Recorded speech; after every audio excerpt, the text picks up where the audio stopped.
Барлықтарыңызға сәлем. Сіздермен бірге модерн толқын. Қалдарыңыз қалай? Я, видео шықпай кеткеніне ұзақ уақыттай болды. Кешірім сұраймын. Енді видео апта сайын шығатын болады. Уәде. Но это не точно. Қазіргі талқылайтын тақырыбымыз бұл коронавирус. Қалай қорғану керек, қалай амандасу керегіне үтір нүктесіне талқылайтын боламыз. Бізбен бірге болыңыздар. Сіздермен бірге модерн толқын. Біз бастаймыз. Кеттік.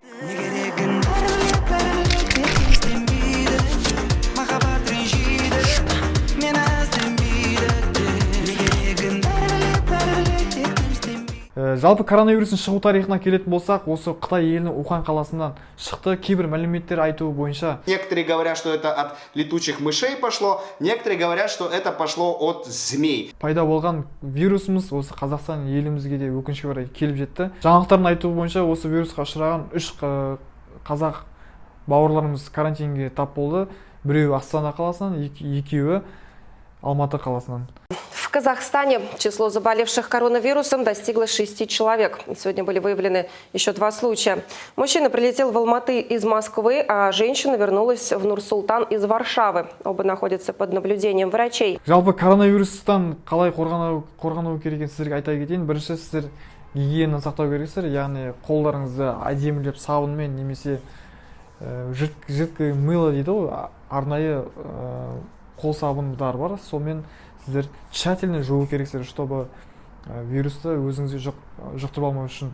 Бұл бірінші. Екінші, комнатаңыз таза болу керек, яғни кішігірім почканы ашып қойсаңыз, таза ауа кіріп отырып, шаң болмау керек.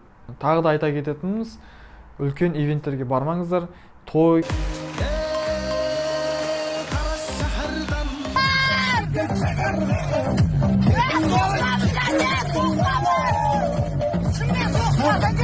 Конференция, тағы деген дүниелерге өкінішке орай бармауға қазір барлығы тыйым салынып жатыр екен.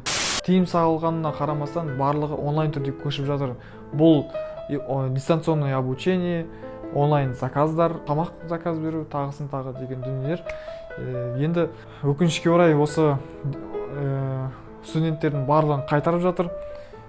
Евразиялық ұлттық университеті қазір дистанционный обучениеге көшті. Назарбаев университеті де, Сәкен Сейфуллин атындағы Қазақ агротехникалық университетіміз сессия болуының орнына бізді қуанышқа орай қайтарып жүріп жатыр. Барлығын жіберіп аулаларына шықпау үшін. Енді сабақтың басталуы апрельдің примерно 6-сы немесе 7-сіне таяу деп жатыр барлығы. Яғни апрельдің басында бүкіл жұмыстар өзінің орнына қайтадан оралады. Кішігірім ресторандар, отельдер және де торговый центрлар. Уже вирус болған соншалық кинотеатрларда жауып жатыр екен. Енді Құдай қаласа апрельде барлығы ашылады деген ойдамыз.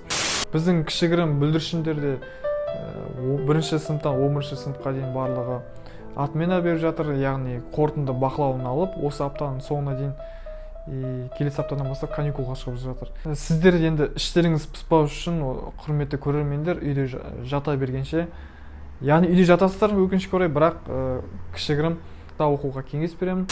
Осы видеоның астында кішігірім сілтеме бар. Инстаграм парақшасына жауап бер деген. Сіз сол каналдан тегін кітап ала аласыз. Ол үшін не істеу керек?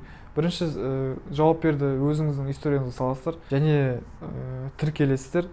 Тіркеліп болғаннан кейін маған жазасыздар. Тіркелдік, кітапты тегін алсақ бола ма деген сияқты. 10 электронды кітап.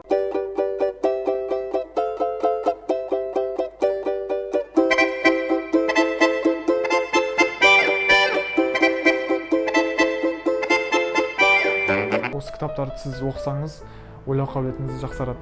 Осы кітаптарды алу үшін маған жазыңыздар, условияны орындаңыз и барлығы жақсы болады деген үміттенеміз. Ал амандасу жағына келетін болсақ, немесе былайна, немесе аяқпен, немесе...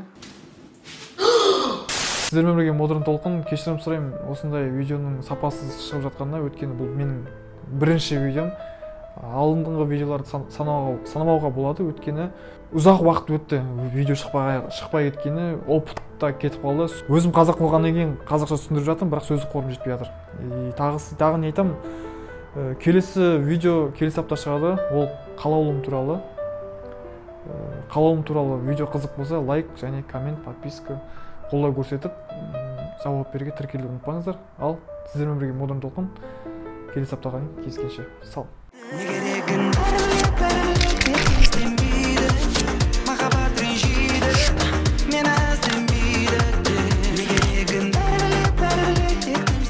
Летучая мышь котаксын, адам емес.